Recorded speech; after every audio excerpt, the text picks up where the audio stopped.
السلام عليكم. اليوم غادي نديرو السفر عبر الزمن، وبالضبط غادي نمشيو سنة 1861. هاد السنة بالضبط شهدت ميلاد فن جديد اللي هو فن الكوميديا الارتجالية اللي كنسميوه دابا ستاند اب. وهذا فين بان في جامعة الفنون الدرامية بكاليفورنيا. كان هذاك المحاضر كيلقي المحاضرة ديالو بطريقة هزلية ولقى إقبال كبير. وفي سنة 1941 بان مارك توين دار ستاند اب ديالو، ولكن في لي ريستورون بار. ولكن اول كوميدي كلوب بانت في 1963. دابا الاشكاليه اللي كانت في هذه الكوميدي كلوب لا بريبار ديال المواضيع اللي كانوا كيتناولوها مواضيع عاديه، يعني كيهضروا على الحياه اليوميه، كيهضروا على العياء، كيهضروا على الخدمه، ولكن الجمهور ما بقاش عجبو هذا النوع ديال الكوميديا. اش بغى كوميديا اخرى اللي هي الكوميديا اللي كتهضر على الثلاثي المحرم اللي هو السياسه والدين والجنس. ولكن هذا الثلاثي المحرم كان ممنوع على اي واحد يهضر فيهم، سيرتو لي شين التلفزيون اللي عندهم تما. كيف قلت لكم مارك توين دار ستاند اب ديالو في لي ريستورون بار. القضيه ديال ستاند اب كيفاش بان بالضبط؟ كيقولوا بعض القصص كيقولوا بان لي ريستورون بار كيغنيو فيهم الجاز، كيغنيو فيهم الروك، وكان واحد لانيماتور هو اللي كيانيمي قبل ما يدخل الجروب.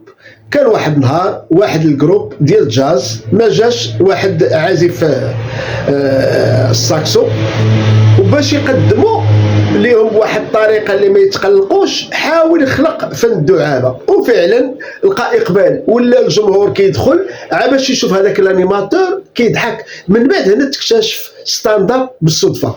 ولكن في 1963 بان لي كوميدي كلوب بزاف. بان واحد في كاليفورني في لوس انجلوس، وحتى 1972 يعني لي كوميدي كلوب ولاو بارتو في الميريكان.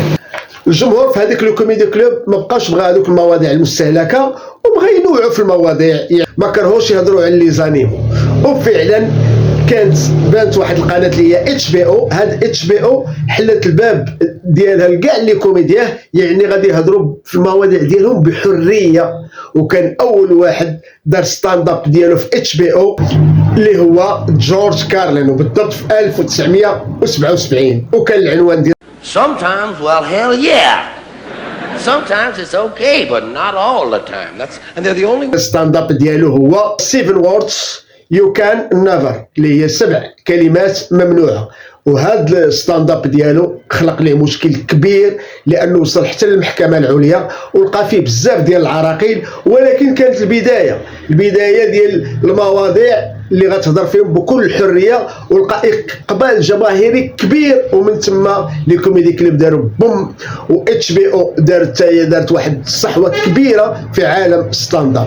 ومن بعد منها اتش بي او جات حتى نتفليكس اللي تبنت بزاف ديال لي كوميديان اللي كيديروا ستاند اب. من بعد جورج كارلين في 1977 بان ريشار بريور في 1979 ودار واحد الصحوه كبيره في عالم ستاند اب، وبالضبط بالستاند اب ديالو اللي سميتو لايف ان كونسير.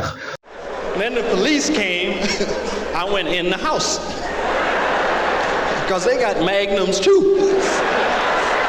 And they don't. ولقى اقبال كبير ودار شهره عالميه. من بعد منها بانوا بزاف ديال لي ستاند ابر.